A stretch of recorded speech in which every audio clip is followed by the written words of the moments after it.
Hello, doctor 5 മണിക്ക് തന്നെ sister ശാന്തിയുമായി car പുറത്തേക്ക് പോയിരാ. എവിടെ പോയെന്നറിയാമോ? എവിടെ പോയെന്ന് അറിയത്തില്ല. വെക്കട്ടെ.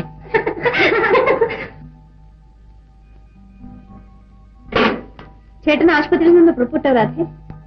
പുറപ്പെട്ടു 5 മണിക്ക് തന്നെ. പക്ഷെ വീട്ടിലേക്കല്ല. പിന്നെ ആ ശാന്തയുടെ കൂടെ കാറിൽ പോയി. ദിവസം ചേട്ടൻ ഇതന്നെ ജോലി. വീട്ടിലെ കാര്യങ്ങൾ യാതൊരു ശ്രദ്ധയുമില്ല. ചേച്ചി, ഞാൻ ഒരു കാര്യം പറയാമല്ലോ, എനിക്കിതൊന്നും പിടിക്കുന്നില്ല. അങ്ങനെയൊന്നും പറയില്ല രാധേ. ചേട്ടനൊരു ഡോക്ടറല്ലേ, എന്തെങ്കിലും അത്യാവശ്യത്തിന് പോയതായിരിക്കും. എന്നുണ്ടോ ഇങ്ങനൊരു അത്യാവശ്യം? ആ ശാന്തയുടെ കൂടെ കാറിൽ ചുറ്റുന്നതാണോ അത്യാവശ്യം? വലിയവരുടെ കാര്യത്തിൽ നീ ഇടപെടണ്ട. ഒന്നും മിണ്ടാതിരിക്കും. എങ്ങനെ മിണ്ടാതിരിക്കും? ആശുപത്രിയിൽ നിന്ന് പുച്ഛമായിട്ട് പറയുന്നതൊക്കെ ഞാനല്ലേ കേൾക്കുന്നത്. ചേട്ടൻ ഇങ്ങ് വരട്ടെ, ഞാൻ ചോദിക്കുന്നുണ്ട്. രാധേ, ഞാൻ പറയുന്നത് കേൾക്കൂ. ചേട്ടൻ വന്നാൽ നീ കാര്യങ്ങളൊന്നും ചോദിക്കാൻ പാടില്ല. അമ്പലത്തിൽ പോകാൻ ഇങ്ങനെ ദിവസം ഉടുത്തൊരിഞ്ഞിരുന്നു. എനിക്കെന്താ?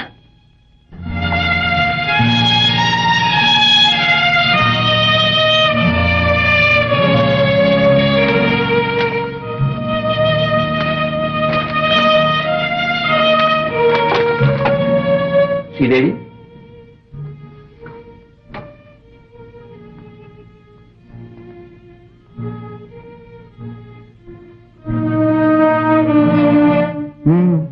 ഉറക്കം വരുന്നില്ലേ?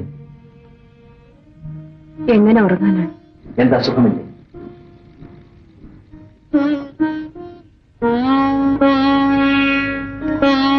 നീ എന്താ ഒന്നും മിണ്ടാത്തത്? പറയൂ, എന്തു പറ്റി? ഏതോ പേടി സ്വപ്നം കണ്ടതുപോലെ മനസ്സിനൊരു സ്വസ്ഥതയുമില്ല. നീ ആവശ്യമില്ലാതെ എന്തെങ്കിലും ആലോചിച്ചുകൊണ്ട് നിൽക്കും. പിന്നെ എങ്ങനെ മനസ്സിൽ സ്വസ്ഥത കിട്ടാനും? എന്തോ എനിക്കറിഞ്ഞൂടാ.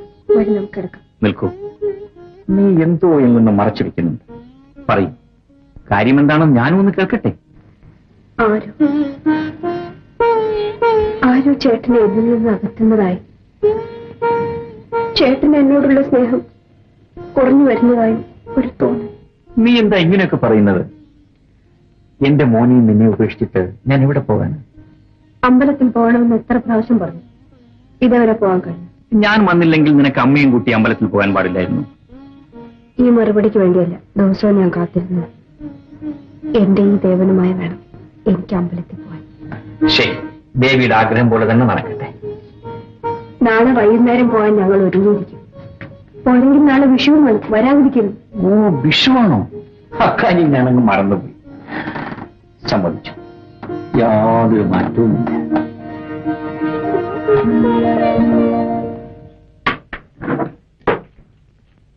ഡോക്ടർ വിളിച്ചോ? വിളിച്ചു. ഉടനെ പുറപ്പെട്ടാൽ സിസ്റ്ററിന്റെ കുട്ടിയെ നോക്കിയിട്ട് എനിക്ക് അതുവഴി വീട്ടിലേക്ക് പോകാം. ഇന്ന് കുറച്ച് നേരത്തെ പോകേണ്ട കാര്യമുണ്ട്. ഇന്നലെ കുഞ്ഞിന് അല്പം കൂടുതലായിരുന്നു. രോഗമറിയാതെ സിസ്റ്റർ എന്തൊക്കെയോ മരുന്ന് കുട്ടിക്ക് കൊടുത്തു. അതിന്റെ റിയാക്ഷനാണ്. ഭയപ്പെടാമൊന്നുമില്ല. വരും.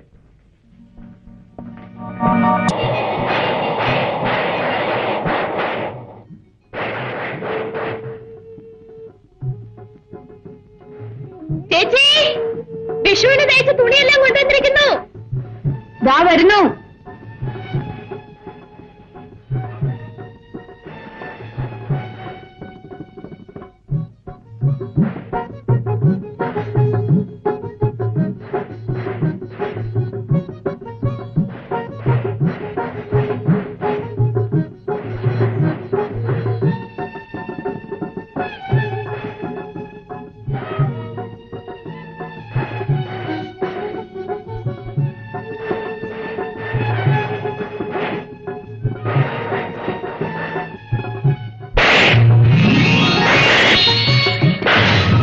ഡോക്ടറെ വീട്ടിലെ പടക്കം വേടാ, ഓടിക്കടാ,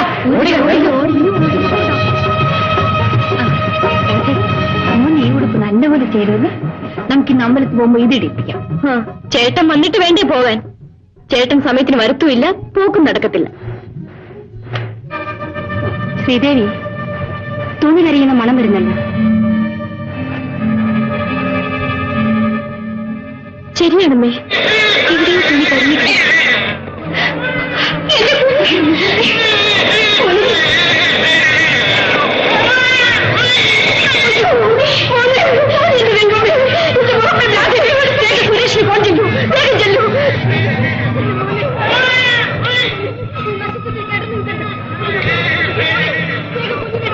ഹലോ, ഹോസ്പിറ്റലല്ലേ?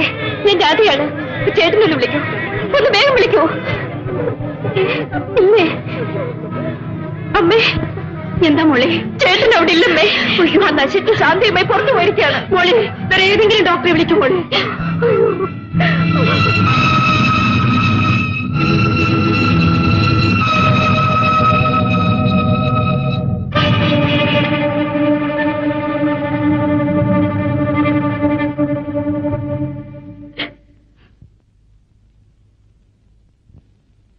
കുഞ്ഞിനെന്ത് പറ്റി ശ്രീദേവി? ശ്രീദേവി, ഞാനാ ചോദിക്കുന്നത് കുഞ്ഞിനെന്ത് പറ്റിയെന്ന് പറയൂ. റോഡിൽ നിന്ന് കുട്ടികൾ പടക്കം പൊട്ടിച്ച് കളിക്കുന്നുണ്ടായിരുന്നു.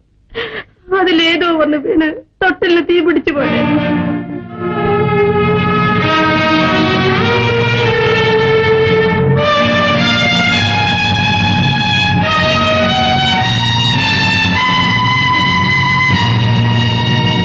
കുഞ്ഞിനെ ആരാ നോക്കിയത്?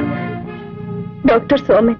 ചേട്ടൻ നേഴ്സ് ശാന്തിയുമായി പുറത്തേക്ക് പോയെന്ന് ഹോസ്പിറ്റലിൽ നിന്നും പറഞ്ഞു.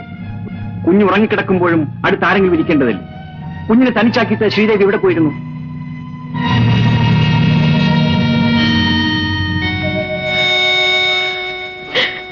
അവളോട് എന്തിനാ ദേഷ്യപ്പെടുന്നത്? നീ കുഞ്ഞിനെ നോക്കുമോനെ.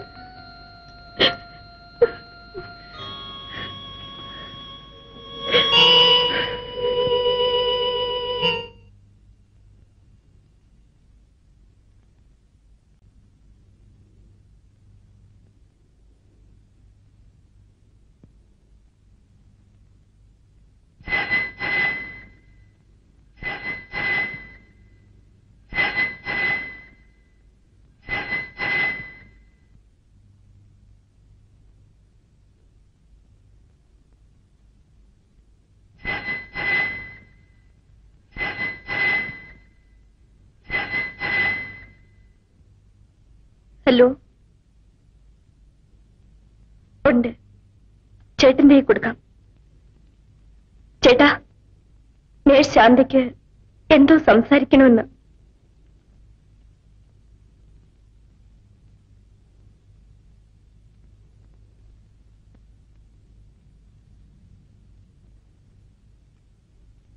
ഹലോ.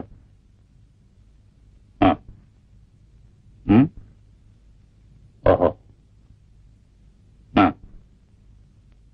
ശരി.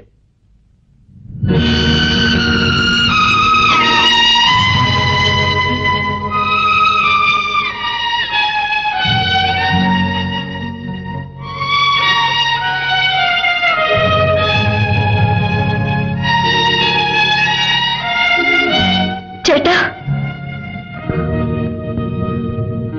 ഇപ്പൊ തന്നെ പോണോ?